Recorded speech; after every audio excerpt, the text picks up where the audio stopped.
च्यानललाई सब्स्क्राइब गर्न नबिर्सनु होला किनकि हामी टेक्नोलोजी भिडियो नेपाली भाषामा लिएर आउनेछौँ। आज म तपाईलाई तपाईको ई-सेवा एकाउन्ट कसरी बनाउन सकिन्छ भन्ने कुरा देखाउन गइरहेको छु। मोबाइलबाट नभएर आज डेस्कटपबाट चाहिँ कसरी ई-सेवा बनाउन सकिन्छ भन्ने कुरा देखाउन गइरहेको छु।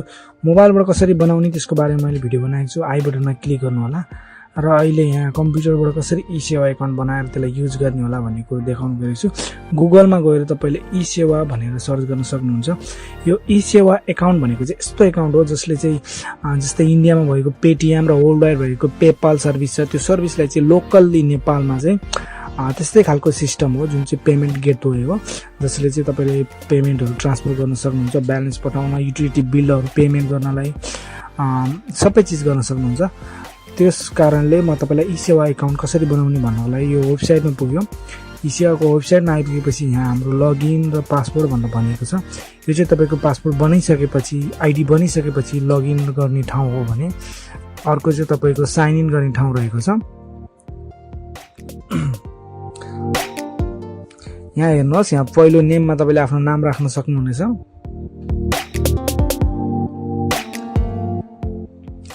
दोस्रोमा तपाईले आफ्नो मिडल नेम के हो त्यो राख्न सक्नुहुनेछ। लास्टमा तपाईको थर। त्यसपछि ई-सेवा आइडी कुन बनाउन चाहनुहुन्छ त्यो आइडी लेख्नु होला। इमेल आइडी राखिनु हुन्छ तपाईले।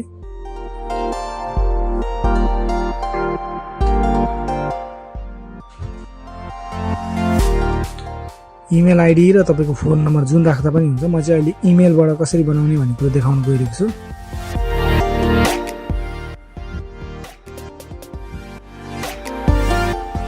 पासपोर्टमा हेर्नु तपाईले कुनै पनि पासपोर्ट राख्न सक्नुहुन्छ जसमा चाहिँ यो लेटर, त्यसपछि वर्ड, त्यसपछि क्यापिटल लेटर, त्यसपछि अल्फाबेट पनि हुनुपर्ने छ। नम्बर पनि तपाईले नछुटाउनु होला कुनै नम्बर छ भने।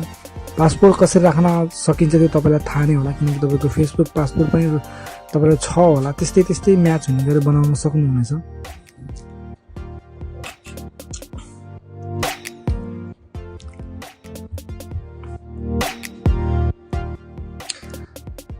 अनि यहाँनिर तपाईले डेट अफ बर्थ आफ्नो राख्न सक्नुहुनेछ।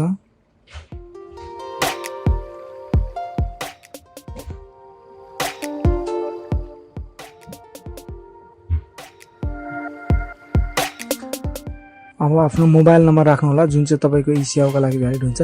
ध्यान दिनु होला नेपालको बाहेक अरु मोबाइल नम्बर यसमा भ्यालिड हुने छैन। नेपालकै नम्बर राख्नुपर्ने हुन्छ किनकि तपाईलाई कोड नेपालकै नम्बरमा आउँछ र ई-सेवा भनेको नेपालमै चल्ने सर्भिस हो। तर विदेशबाट पनि तपाईले ह्यान्डल गर्न सक्नुहुन्छ। जसरी हाम्रो ब्याङ्किङ एकाउन्टहरु कसरी ह्यान्डल गर्छौं त्यसरी नै विदेशबाट पनि तपाईले ह्यान्डल गर्न सक्नुहुनेछ। र यो क्याप्चामा चाहिँ त्यहाँ लेखिएको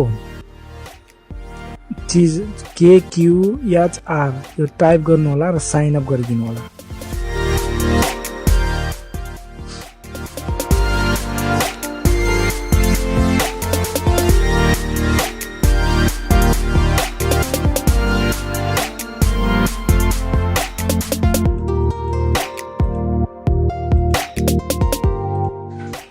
अब यसपछि त्यही इमेल आइडी र पासवर्ड तपाईले त्यहाँ हानेर लगइन गर्ने ठाउँमा राखेर लगइन गर्नु होला बनि भएपछि।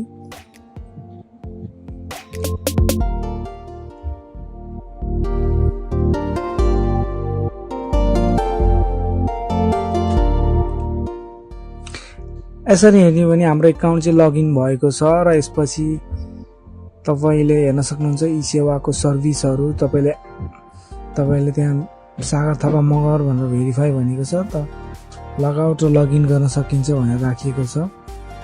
त्यसपछि तपाईले अब तपाईको रिवार्ड पोइन्ट लेखिएको छ। त्यसपछि तपाईले लास्टमा कहिले लगइन गर्नुभएको छ त्यो देखाइएको छ भने त्यसपछि तपाईको यहाँ युटिलिटीमा एडीएसएल बिल पेमेन्ट, माई एकाउन्टमा तपाईको एकाउन्ट खाली पैसा पठाउन सकिन्छ र पैसा लिन सकिन्छ। अनि मेक पेमेन्ट भनेको पेमेन्ट लिनको इन्भाइट फ्रेन्डलाई इन्भाइट गर्न सकिन्छ। इमेल र मोबाइल नम्बर एड गर्न सक्नुहुनेछ।